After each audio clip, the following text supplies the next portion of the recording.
Right, I think we might make a start. There'll probably be some latecomers who trickle in, trying to avoid the rain.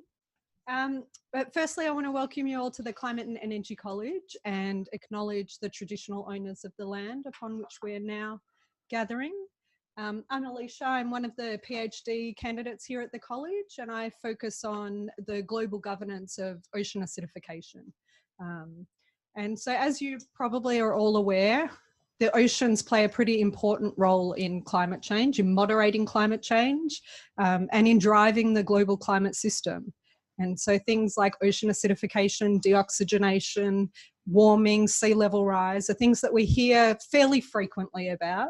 However, there are other impacts of climate change on the oceans as well, and one of those impacts is on waves. And so we're going to hear a little bit more about that today, as you're all aware.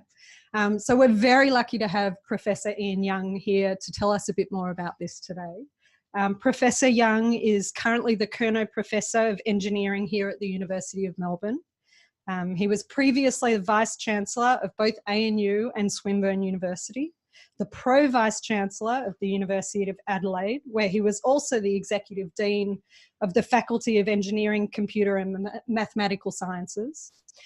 He's published over 150 papers and consults for a number of offshore industries, and is an advisor to the US Navy on ocean wave physics.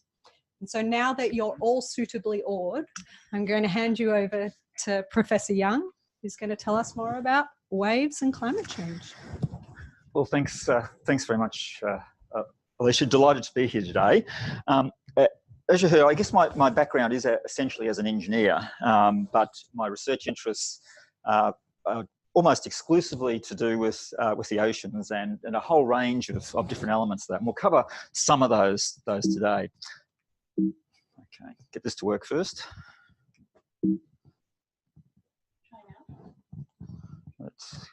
Okay, good.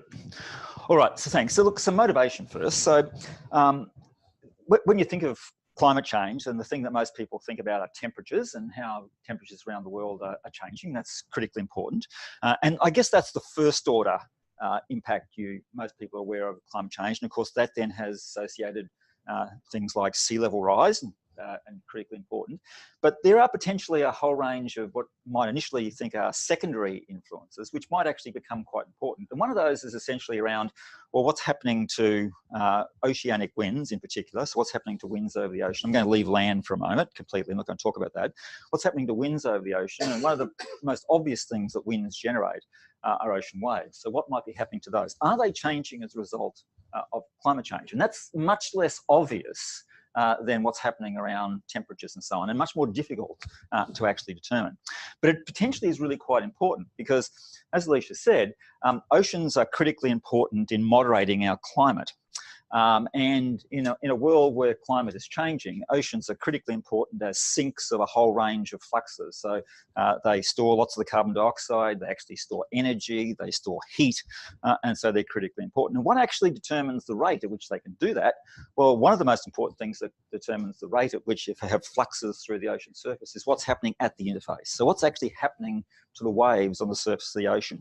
Every time a big wave breaks, it entrains air with it, so it entrains carbon dioxide. So if things like the ocean waves change, then potentially the rate at which the ocean will actually act as a sink for a lot of these things change as well. So if we're looking at quite precise projections of what might happen in the future, then understanding what's happening at the interface is really important. Another reason it's really important is if we're interested in sea level rise, for instance, then again, most people, when they think of sea level rise, they think simply of the mean increase in the sea level, which is projected over the next 100 years. Of course, that's important, and maybe it's going to be 0.7 or 0.8 of a metre by 2100, one of the common projections.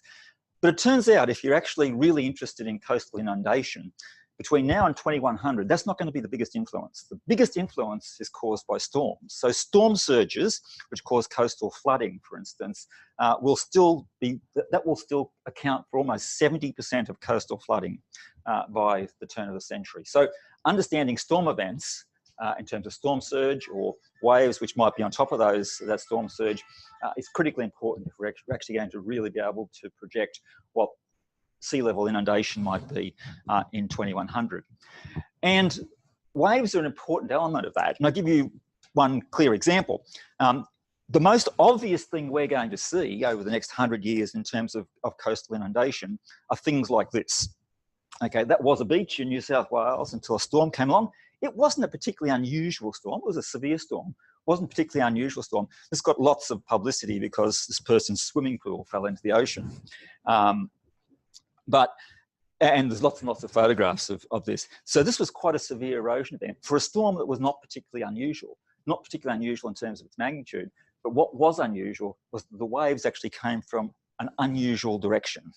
Okay, the only thing that caused all this erosion was the fact that the waves came from not the normal storm direction that you would expect.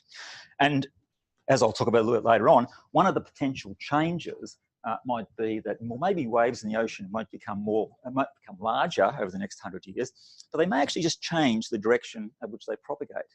And if you're interested in the stability of beaches, if you've got a long beach, you change the direction the waves come by 1 degree, and you cause a couple of 100 meters of erosion at the end of the beach. So these sorts of very small changes can be critically important. So that's the motivation for trying to understand this. Okay, so how do we go about it? So we do two things. We want to look historically at what's been happening, and then we want to look into the future and project what we think might happen in the future. So in terms of the historic part, we're going to largely use, at least in this work, I'm going to largely use satellites. No, I won't use that.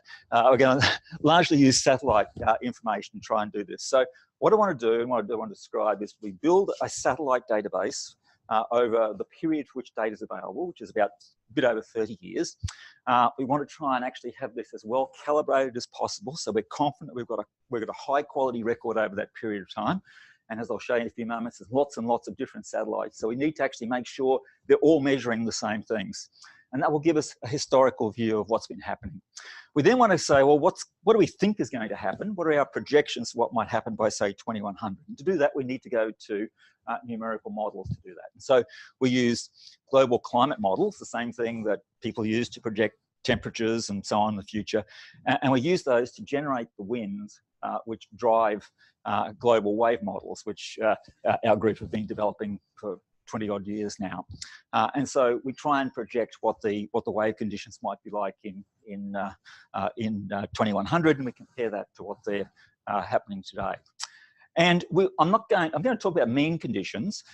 It's interesting, but really, if you're interested in these things, it's the extreme conditions that are really most important, and they're much more difficult to estimate.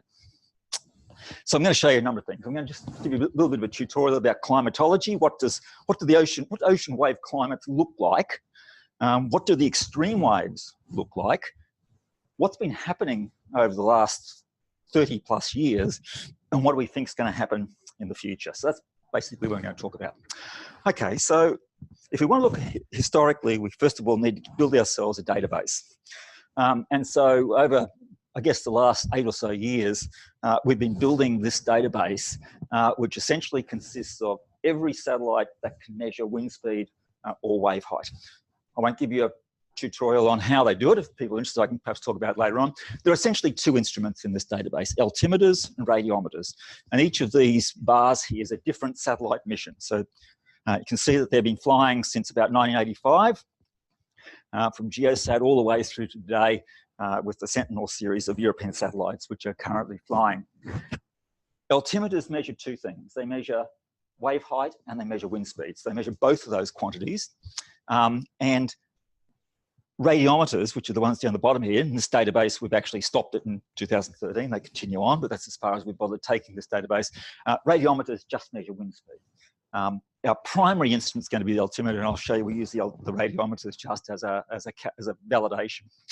So typically what happens with these satellites is that they're in what are called polar orbits or near polar orbits. So imagine the Earth as being my fist, and these satellites essentially fly over the poles. So as the Earth rotates on its axis, then these gradually, as it rotates around, these things gradually trace out north-going and south-going paths.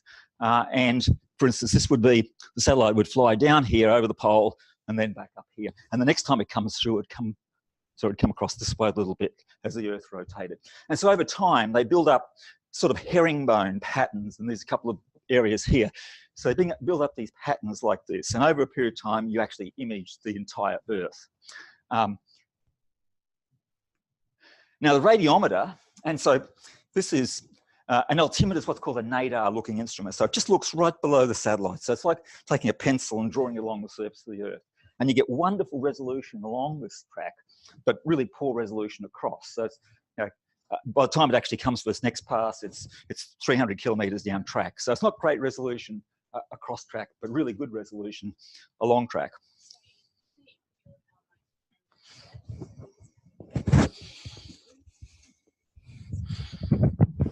Try that. Now the radiometer is quite a different instrument in the sense that it measures over a broad swath, so something like 1,400 kilometers wide. And so this is just one day of data from a radiometer. So the south-going passes and the north-going passes, which are shown here. And this is just showing contour plots of wind speed over a period of time. So you sort of go, oh, this is fabulous. You've got much higher data density than you get with an altimeter. The problem is that radiometers can't actually see through rain.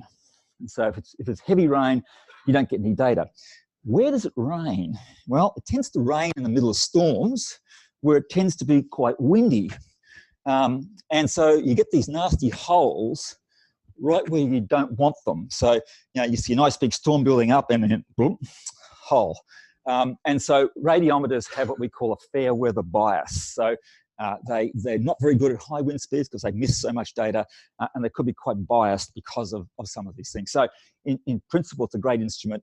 In practice, it's got a few problems. Now, we're actually building another database right now using a third instrument called the scatterometer, which has many of these advantages without the problems of the rain. Just it's not quite as long a data set. Okay, so the first thing you want to know, so we've got all of this data, we've got mountains of data. We want to actually make sure that all of these instruments are measuring exactly the same thing, not just close to measuring the same thing, it's got to be absolutely precise because we're looking at really small changes over this 30-year period. So I know that the instrument flew in 1985 and the instrument's flying in 2018 are measuring exactly the same thing. And so what we do is we say, well, all right, we take for our ground truth wind and wave buoys. So all the spots which are on here are locations where there are oceanographic buoys, things like this thing up here, which are measuring wind speed or wave height, or both of those things. And we use those for our calibrations.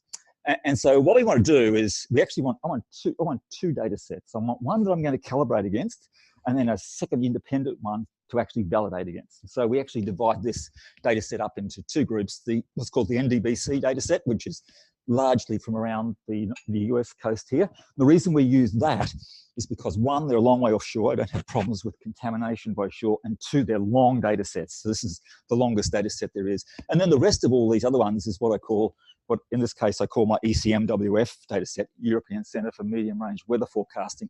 And that's my validation data set. So I keep that separate and independent to check that what I've got here is right. And so what we do is we simply wait every time the satellite flies over the top of a buoy or close to one of the buoys. When I say close, I mean it flies over within 30 minutes of the buoy measuring and within 50 kilometers of where the buoy is. I regard that as a match-up. And all we do is we then simply look at scatter plots like this, where this is a JSON1 altimeter. This is the wave height measured by the altimeter, wave height measured by the buoy, wind speed measured by the altimeter, wind speed measured by the buoy, and we basically calibrate them. So we come up with quite detailed calibrations for each of these satellites. So we're confident they will measure the same thing. All right, so what do winds and waves over the ocean look like? So this is just looking at a little bit of climatology. So I take all that data, so I take 30 years of data, I divide it all up by month, and I say, well, what are the average wind speeds? What are the average wave heights for each month of the year? So I'm not going to show you every month, but what we've got here is month one. So this is January. So these are wind speeds. At the top here measured by the radiometer, at the bottom measured by the altimeter. There are some small differences I won't talk about today, but essentially they show the same thing. So let's just look at the bottom one here for simplicity. January, okay? January is the Northern Hemisphere winter, Southern Hemisphere summer. So what we see here is these red spots up here, wind speeds, average monthly wind speeds of 14, 15 metres per second. So you're seeing strong winds in the northern hemisphere at this time during winter. In the southern hemisphere, so this is the roaring 40s and fighting 50s across here. It's not as big as the northern hemisphere at this time of year, but still not insignificant. And then in addition to that, you sort of see a lot of finer scale things. These are trade wind belts across here. So these are trades blowing across there. If I now skip on 6 months later, so now I'm into the southern hemisphere winter, the northern hemisphere summer. And so now we see this has become a whole lot redder down here. So I'll just go back again. So you see a whole lot redder. Look at the northern hemisphere, however, whereas it was red up here, it's now blue. And so the basic difference between the northern hemisphere and the southern hemisphere is that the maximums are about the same. I'll show this again. But the southern ocean is windy all year round, whereas in the North Atlantic and North Pacific, it's just as windy in winter as it is in the southern hemisphere, but the summers are much calmer. So the climate is quite different. And again, you see trade wind belts and all of this sort of fine scale structure. You even see things like, you know, for instance, this red patch that actually pops up here. There's a thing called the Somali jet. So at this time of year, with the onset of the monsoon in India, you get extremely strong winds that run parallel to the coast along there at that time of year. So it's actually one of the windiest spots on Earth at any time of the year. And that the Somali jet blows consistently almost every year. Sorry. Okay, sorry, so that was the wind. So what do the waves look like? So if I now look at exactly the same thing for waves, I've got no radiometers anymore. I've just got altimeters. So I've shown you the both on the same here. So this is January at the top, July at the bottom. Now, I'm a waves person, and when I ever put this plot up, I have to say to my colleagues, you know, the really disappointing thing is that waves are really boring compared to wind. And the difference between, so if you just look at these two plots, you say, well, that's a bit like what we saw with the wind, isn't it? So if you look in January, you see the big waves are up there in the North Atlantic and the North Pacific, and their mean monthly wave heights of more than 6 meters. Just think for a second how high 6 meters is. And these are what we call significant wave heights. The biggest waves will be about twice the size of these. So big waves up here, pretty big waves up here. If you go 6 months later, big waves down here, not much happening up there at all. So that's all consistent. But you don't see any of this, the trade wind belts, no trade wind belts here or here. It just sort of uniformly goes from red to blue. And the reason for this is that waves are dispersive. So wind blows, it generates waves, and the waves aren't local, they propagate off, okay?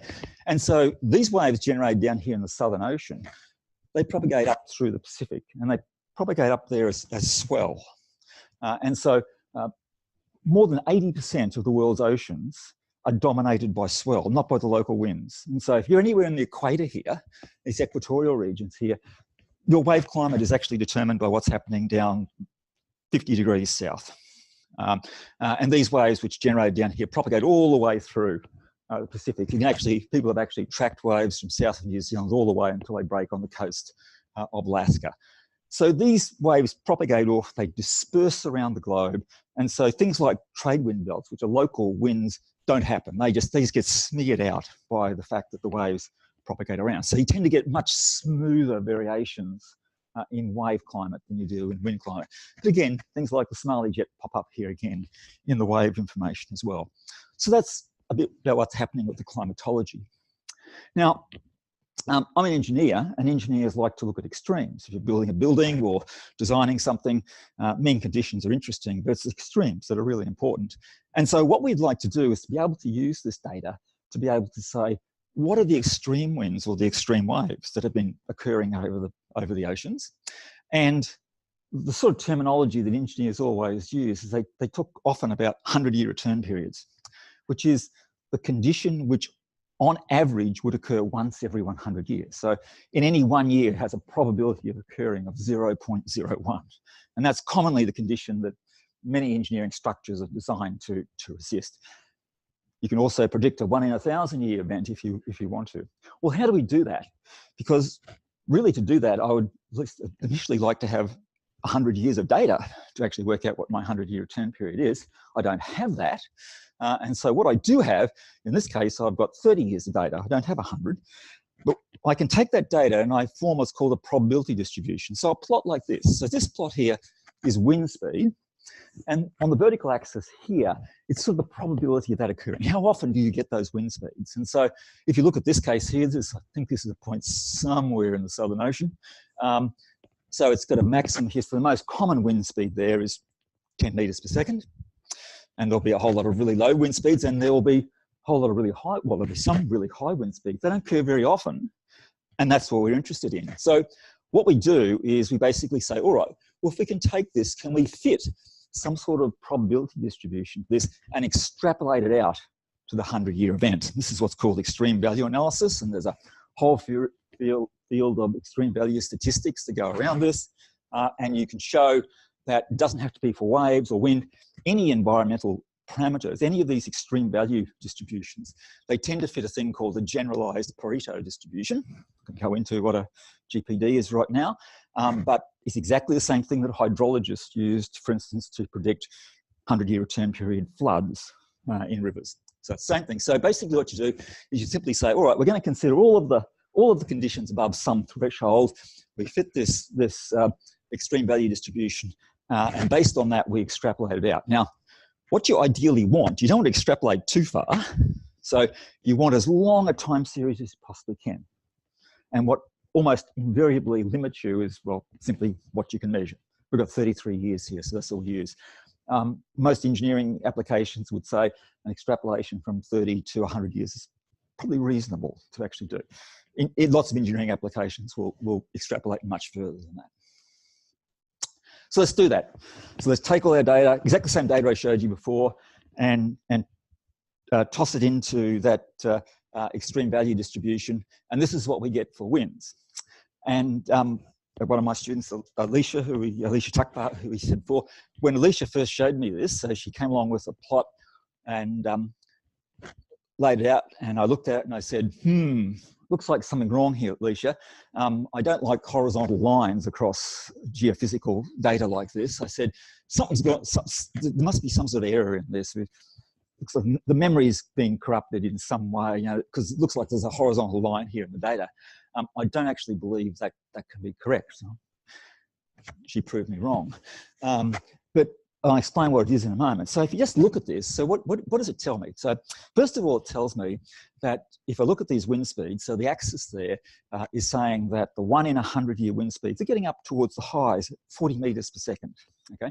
And intuitively, that's about what I think they should be. If you look at buoy data and so on, like most of the offshore oil and gas structures are designed for that. And if we actually look at this, where we see them, if you remember back when I showed you the climatology, the big winds were sitting right here in the middle of the North Pacific and right here in the middle of the North Atlantic and right across the Southern Ocean. Okay, they were the big monthly means, but the extremes aren't quite like that. The extremes seem to be pushed over here onto the western boundaries of these oceanic basins. So here you see them in the Pacific, and here you see them in the Atlantic. And there's some other little structures I won't talk about just yet. And then you've got this strange line across here. So you sort of go, well, what's going on here? Well, this is the same plot I just showed you. And this plot down here are the tracks of tropical cyclones over the last 30 years. And so where do tropical cyclones or typhoons or hurricanes are all the same thing? So tropical cyclones down here, typhoons up here, hurricanes over here, all exactly the same thing, just different names for the same events. And so what tends to happen up here is, you can't see it because there's so many of them, these tend to propagate across here and then up through there. A lot of variability, that's generally where typhoon tracks go. If you look at North American hurricanes across here and generally wrap themselves up here, and then these ones here, which come the Pacific hurricanes, that actually come across here. Let's have a look at this back up here again, and we see that this thing coming across here is the track of the of the tropical cyclones coming across here, and there they are coming across and wrapping themselves up through there. They move up through here and become extratropical cyclones as they go further north. Not quite as clear over here, not quite as clear. There's a bit something down here. We don't quite see them as well over here. And that's probably because, firstly, there are many more of these up here, much higher density of typhoons in this region here than you have for hurricanes over here. And so our satellite, because, as I said, maybe 400 kilometres between these paths, it's just missing some of them, just not seeing some of these storms for that reason. But it sees these ones over here because there's many more of them, and indeed they're bigger as well. Typhoons tend to be bigger. So that accounts for that. You even see things like, what's this funny blue blob sitting out here? And that funny blue blob is this hole that appears to be, I don't know why, meteorologists haven't been able to tell me. It just seems to be a region here where these Indian Ocean tropical cyclones, at least over this 30-year period, have simply avoided that area. And so you see it as this hole here. You start to see some of the tropical cyclone activity running down through here. And so that accounts for a lot of that structure. Of course, there are many other meteorological events causing these extremes as well. And again, with poor old boring waves again, if you look at the waves, again, they're a lot more boring. None of this, you don't see this track across here because sure, they're generating big waves, but they're propagating off. So you don't see a sort of narrow band of them. They're propagating off, but you do see the extreme waves, and these are getting up towards 20 metres. So just think about if you're out there in your boat, 20 metres. Yeah, time to worry. Certainly much higher than the building we're in now. And again, you see them wrapping down through here and coming down through the North Atlantic. And the other thing to note out of this is that although my Southern Ocean was rough, the biggest waves, the biggest extremes are actually in the Northern Hemisphere. And that's because the intensity of the storms are greater. It's rough, it blows all the time down here, but the biggest winds and therefore the biggest waves actually occur in the North Atlantic and North Pacific. And that's probably because of the proximity of land. So you have much stronger temperature differences between the land and the water, which causes much more explosive storms to develop in those regions. All right, so we've looked a little bit at climatology, we've looked a little bit at what the extremes look like. What's been happening in terms of, have they been changing is the issue. So this becomes really quite difficult now because now we're looking at really small changes. So the precision of what we're doing here has to be really precise. So we use, as I said, we do this detailed process of looking at the validation. We particularly check that the high winds, the ability of these instruments to measure high winds is good. And we do a whole lot of stuff, which I'm not going to talk about today, about looking at the stability of the boundary layer and how winds change with altitude and exactly what these instruments are measuring. And we've talked about all that and published it in all sorts of places. So we're fairly confident they've got a data set that's really quite good and quite stable. And so we take this and then we look at, well, how have these things been changing over the last 30 years? And at the top, what you see are the mean wind speeds over this period of time. And so the units, just so you know it, if you look at these numbers here, these are about, these areas through here, around about sort of like 3 centimetres per second per year. So it's not a lot, but over 30 years, that starts to mount up. You're looking at wind speeds that are changing by sort of 5 to 8% over that period of time. So these are the trends in the mean wind speeds. So what they're saying is, so red means the winds are increasing, blue means they're decreasing, no blue. Okay, so white means nothing's happening. And so what you're seeing is a couple of things. So this stuff up here, we know about this. This doesn't necessarily, so 30 years, other things happen in the atmosphere. You have things like El Nino, Pacific decadal oscillations. There's also these multi-decadal oscillations occurring, which affect wind speed. So this stuff up here is almost certainly being caused by a thing called the Pacific decadal oscillation, which is a sort of a longer term trend than El Nino. And this stuff across here is consistent with a whole lot of other data which suggests that the westerlies blowing across the Southern Ocean have been increasing. So that's interesting, but perhaps not surprising. More surprising was that if I said, all right, well, let's look at the 90th percentile, so which means let's just look at the top 10% of the waves. How have they been changing? And so what you see now is a much stronger red trend. So this would actually indicate that what we're seeing is, yes, the means are increasing, but the extremes are increasing even more. And if I look at the waves, I go, to complete my disappointment about waves, I go, well, it was reasonably red for the wind, but it's not much is happening here at all for the waves. So in the mean, you say, well, yes, maybe it's dropping a bit, maybe there's a bit of increase across the Southern Ocean, but not much is happening, at least in the mean waves. But something seems to be happening with the 90th percentiles for the waves across the Southern Ocean. Now, before I go on, I just want to check, can my instrument really do that? Because people will say, well, your altimeter is missing a whole lot of things here. So I go back to the second set of data I had, which was the radiometers, and I do exactly the same thing, a slightly shorter time series now. So this is a bit redder than you saw before, because over a shorter period, you'll actually see the trends are a little bit stronger. But these are the trends from the altimeter, mean wind speed trends from the altimeter, mean wind speed trends from the radiometer. Radiometer is a lot smoother because there's a lot more data, but it's missing the peaks. That's why I don't show you 90th percentiles. But you see the same thing. You see this blob here, which is Pacific decadal oscillation. You see the strengthening westerlies across here, and lots of the other finer points are there. So there and thereabouts, we think we're doing a pretty good job of being able to reproduce these. So I go, well, hang on a sec. Winds generate waves. So how is it that the winds are increasing, but the waves don't seem to be increasing as well? And also, I won't go into details, if you know a little bit about how waves are generated, I sort of initially think that in the deep oceans, the wave height should be proportional to the wind speed squared. So if you've got an increase in the wind speed, actually you should get a greater increase in the wave height. And so it's a bit counterintuitive. So what's going on here? Is there something here which is wrong? So I'll tell you why I do this in a moment. I go, all right, well, we've been looking at the mean increase in the winds. Let's look at the mode instead. So little tutorial in statistics in case you've forgotten. This is a probability distribution. It shows me the distribution of values. Okay, I talked about it before. The mean will be here somewhere because this is a skewed distribution. The mode is this value here at the top. Okay, and you have a medium as well, which means it's 50% either side. Don't worry about that. So I'm going to look now, rather than the mean condition, I'm going to look at the mode. So before I even did this, I expected it to be noisy. Okay, mean's a nice stable thing. The mode, the peak of this thing can wobble around all over the place. So I'm expecting it to be noisy. So what do I look at? I want to look at the trend in the mode.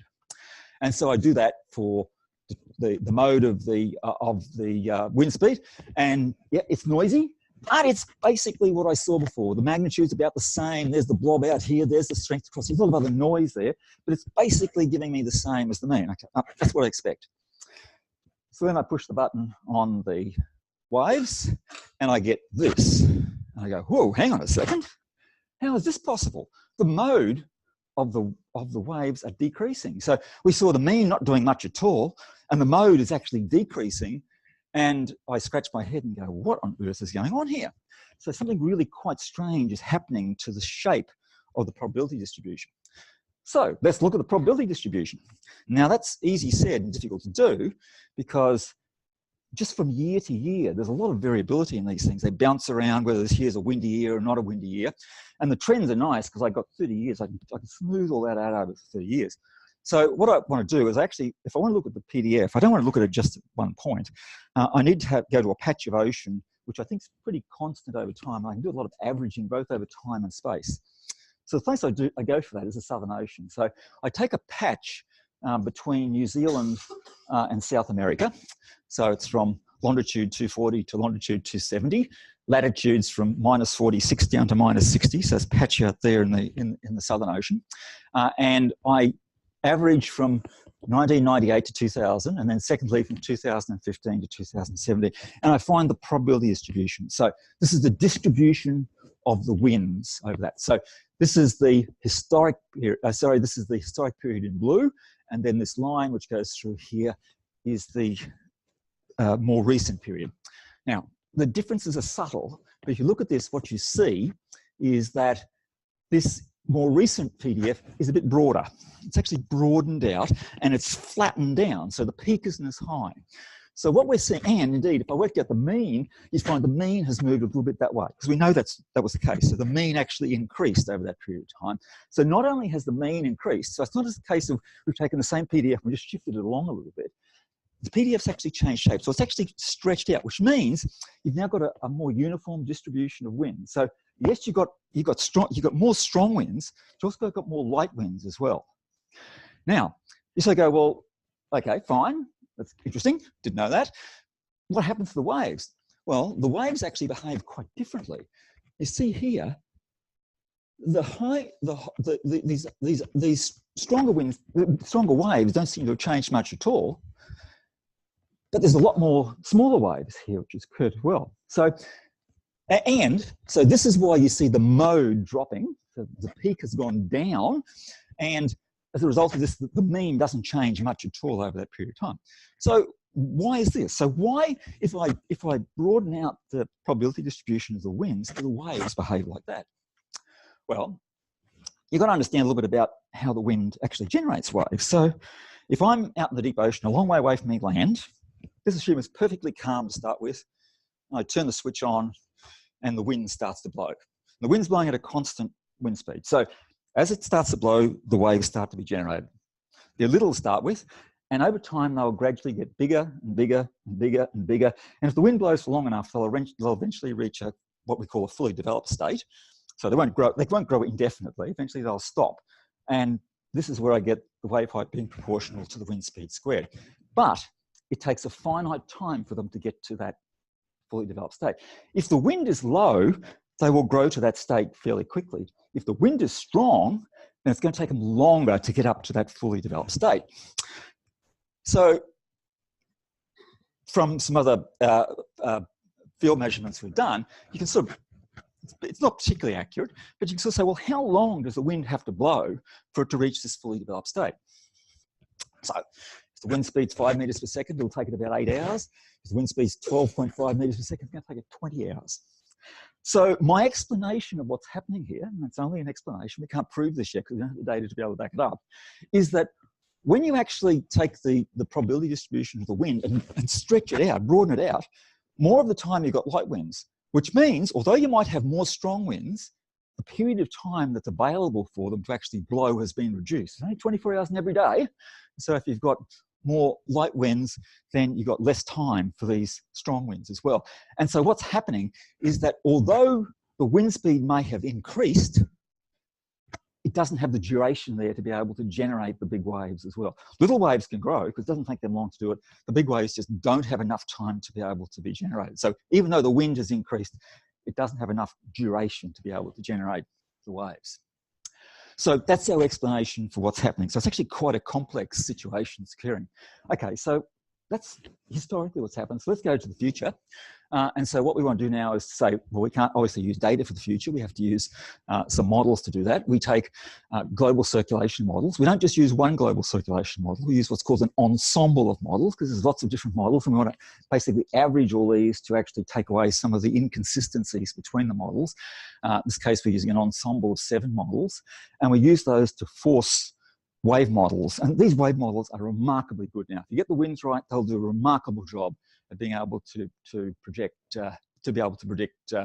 global wave heights. We look at 2 time slices. We run these global circulation models for a historical slice and we run them for a future slice. So the historical slice is 1979 to 2005 and the future slice is 2081 to 2010. And you'll run them in the future for different RCP levels, 4.5, 8.5, all these things. Now, this has already been done. We didn't do this. So a colleague of mine, Mark Hamer at CSIRO, did this.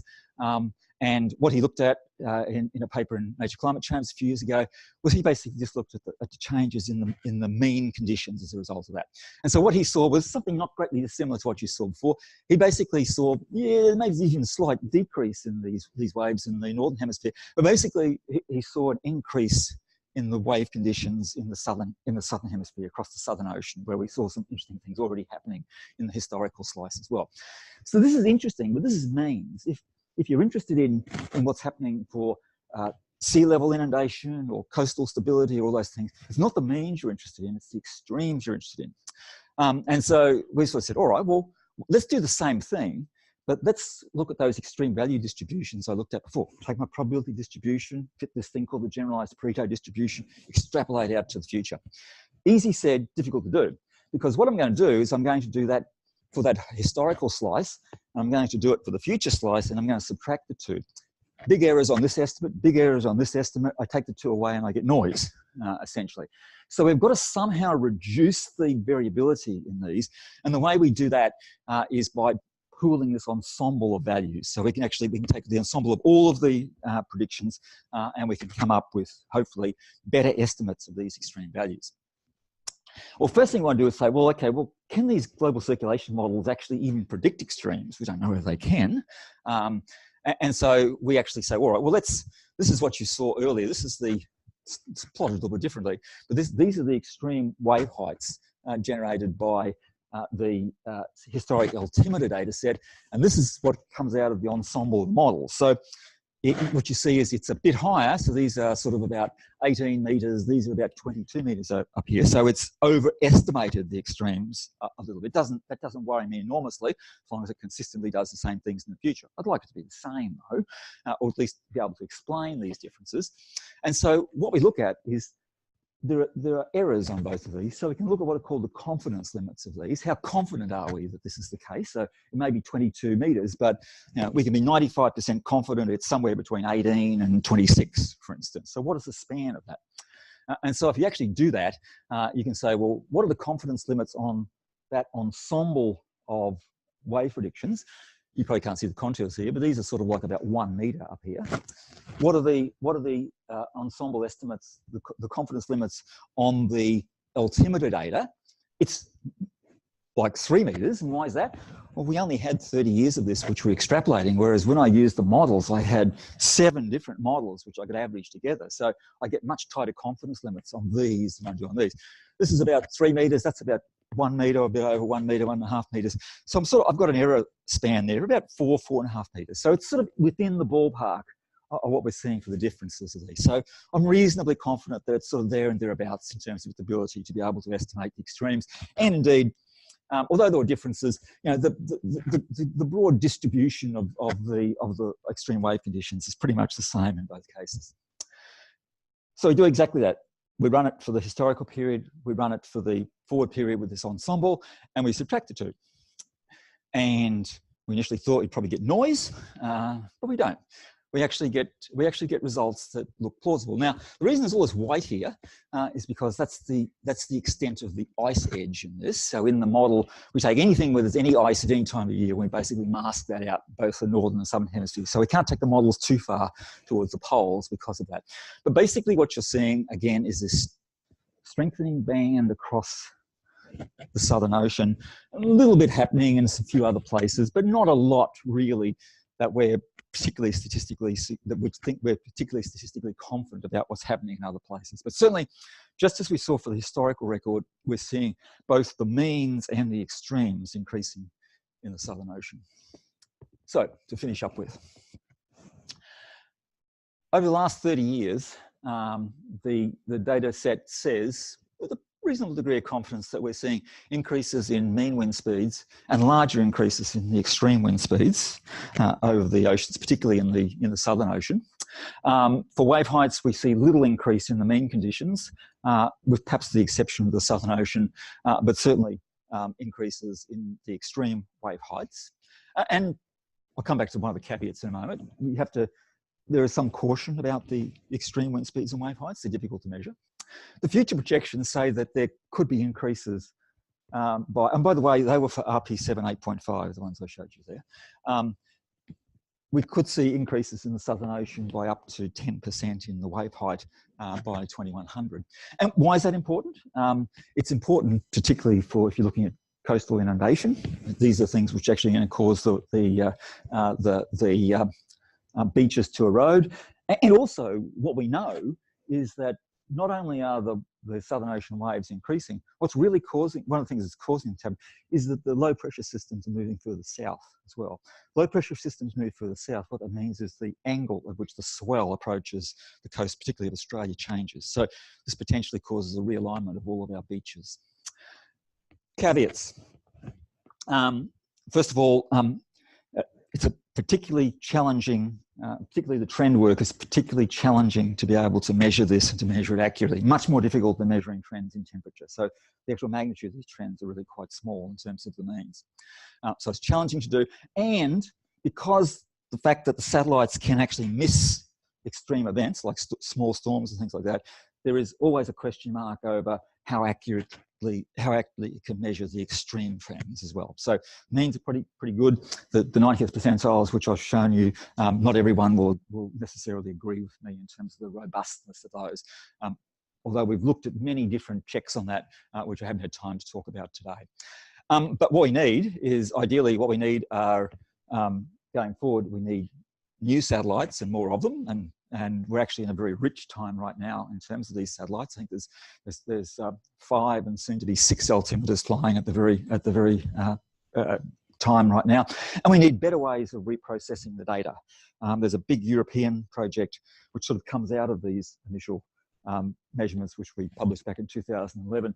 So they're actually going back and reprocessing all of this altimeter data all the way back to 1985 using different techniques to actually be able to get a more stable data set over that period of time to be able to look at that.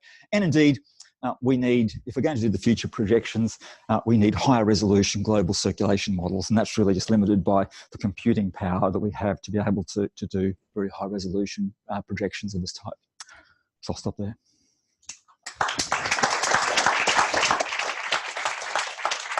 Thank you so much. That was a fascinating presentation. We've got about 15 minutes for questions. There. Can I take Chair's prerogative and ask for a woman to ask first question? Yep, in the back. Hold on, wait for the mic if you don't mind. Thanks.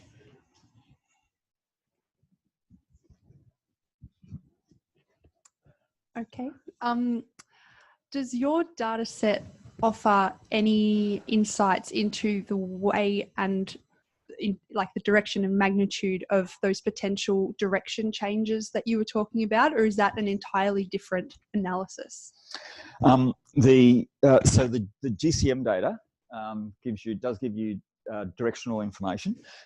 We haven't looked at it for the extremes, to think how you would do it for the extremes. The work I mentioned, Mark Hamer's work, which looked at changes in mean conditions, certainly looked at changes in the mean direction of propagation of the waves as well. I mentioned that there's another satellite data set which we're working on, which is a scatterometer data set. Now it's only winds, it's not waves. But the nice thing about scatterometers are, one, they should be able to see through rain, so they should be able to see extremes really well, although we're still working on the extremes with them. But they measure wind direction as well. And so one of the interesting things that we'd like to extend this work on is, at least for the historical slice, is to look at how wind direction has been changing over that period of time as well, which will give you, it's an indirect measure, but then give you some insight to what's happening with the waves as well. Yeah. There was another question. Yeah. Hello. Yeah, I was very similar question, but I was going to ask more about significant wave height. Like, is significant wave height really what we care about?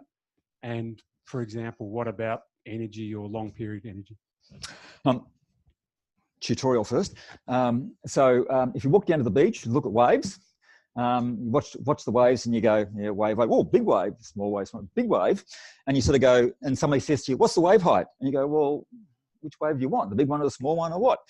And so if we have to represent that, we need to have some sort of representative measure. So you go, well, if I just measured maybe for 10 minutes, I could just give you the mean wave, couldn't I? We tend, for historical reasons, not to do that because, and so this is where it started. When they had captains of ships, they would ask them, every 2 hours to estimate the wave height, and they'd do that. And your eye draws you to the larger waves. And so if you ask somebody to estimate the wave height and you actually took the mean, you'd find they consistently overestimate compared to the mean. So they're not actually, your eye is not giving you the mean, it's giving you some value higher than that. And then when we started actually measuring waves, as we did, we said, well, it would be really nice if the numbers we're talking about actually had some relevance to the last 100 years of captain's measurements we've got as well. And so it turns out that there's a thing called the significant wave height, which is the average of the highest 1/3 of the waves. So took all your waves, look from highest to lowest. It's not the mean, it's the average of the highest 1/3 of those. And that's the thing called the significant wave height. So that's what we talk about now. If you wanted the maximum wave height, as I said, rule of thumb, the maximum wave height is about twice the significant wave height in any record. So what you're saying is that in any of these records, there'll be a big wave. So I can talk about this. So there's a lot of different measures of it. And when I talk about extreme wave heights, I'm talking about the 1 in 100 year significant wave height. So the maximum wave would be probably twice the order of that. So what's important? It depends a bit on what your application is. Coastal inundation, for example.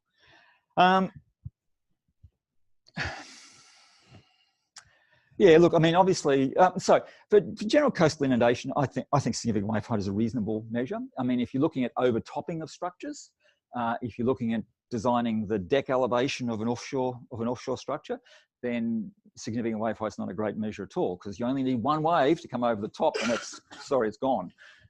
So there you need to do something else. But yeah, if you know what the significant wave height is, based on what we know about the probability distribution of waves, you can do a reasonable estimate of what the extremes might be.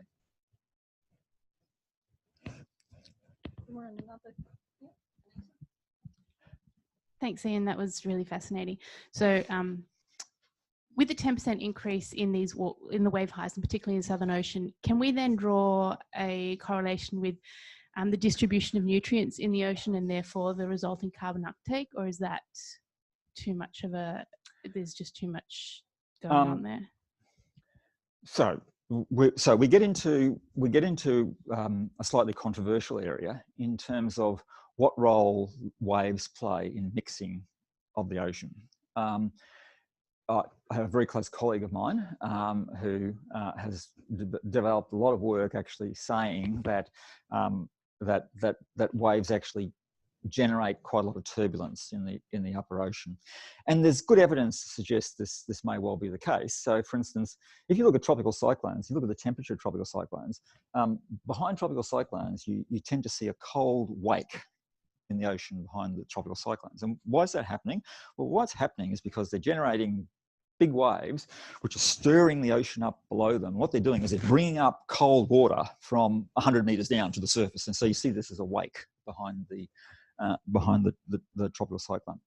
So my colleague actually has actually looked at taking global circulation models and coupling them with wave models, so that this mixing is actually feeding into it. And so I don't know about nutrient, but at least if you do that, what you actually find is that they tend to slow the increase in temperatures in the ocean, because you're mixing the temperature down into you're mixing the fluxes down into the ocean more effectively. So that would argue that if the waves are increasing, it's acting almost like a brake on climate, on temperature changes. Might be small, but if you sort of think about it, the waves getting bigger, it's going to mix things down into the ocean more effectively, and so that might act as a stilling effect on further temperature change. I don't know about nutrients, I'm afraid. Yep. Hi, Ian. Sorry, could you put that last slide up again, thanks? That one. Is that the one? No, sorry, I guess it was one before that. Oh, yeah, that's the one. That's the one. So these are obviously annual values, yeah. So these are annual 90th percentile or something like that. No, these are 100-year return period wave heights. Oh, right. Okay. So 100-year return period wave heights. Yep. Okay. So yeah. There's no seasonality in it. I guess that was going to be my question, because I guess with the seasonality,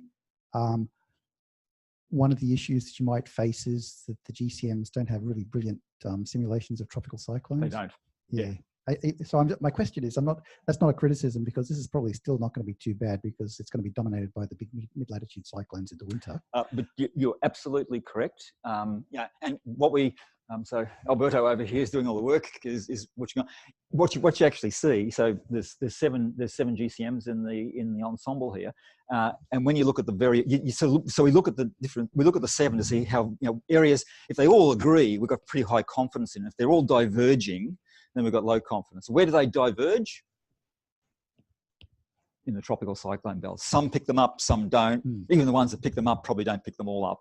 So yeah, look, little confidence, less confidence in any of the GCM stuff in those tropical cyclone belts for exactly the reasons you say.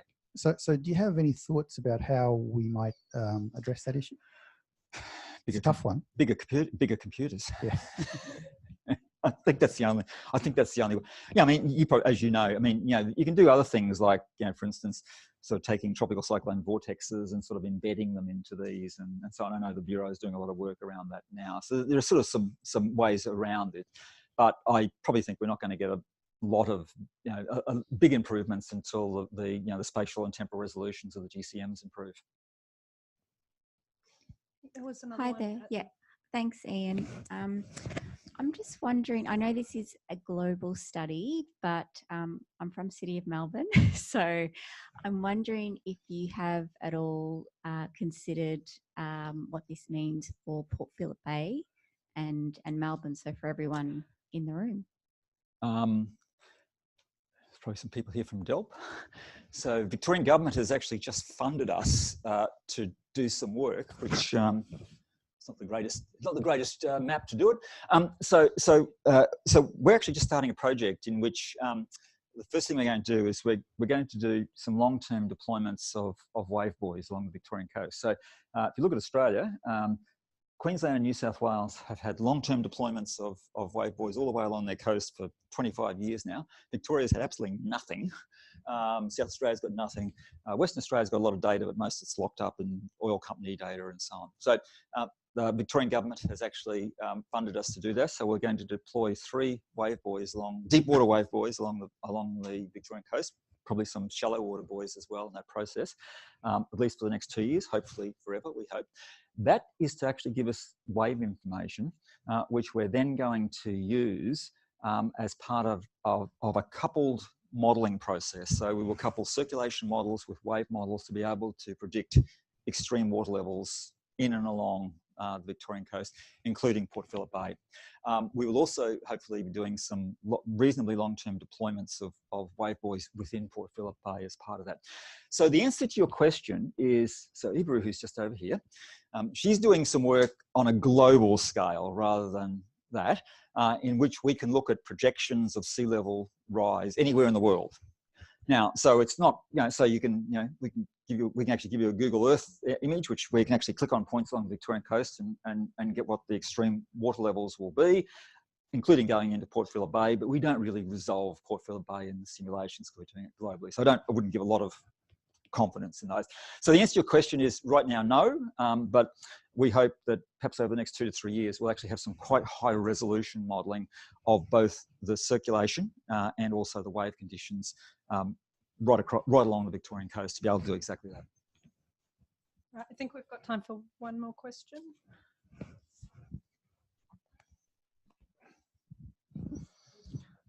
Hi, Ian. I just wanted to ask you, what's drawing the low pressure systems to move further south? Do you know, Kevin?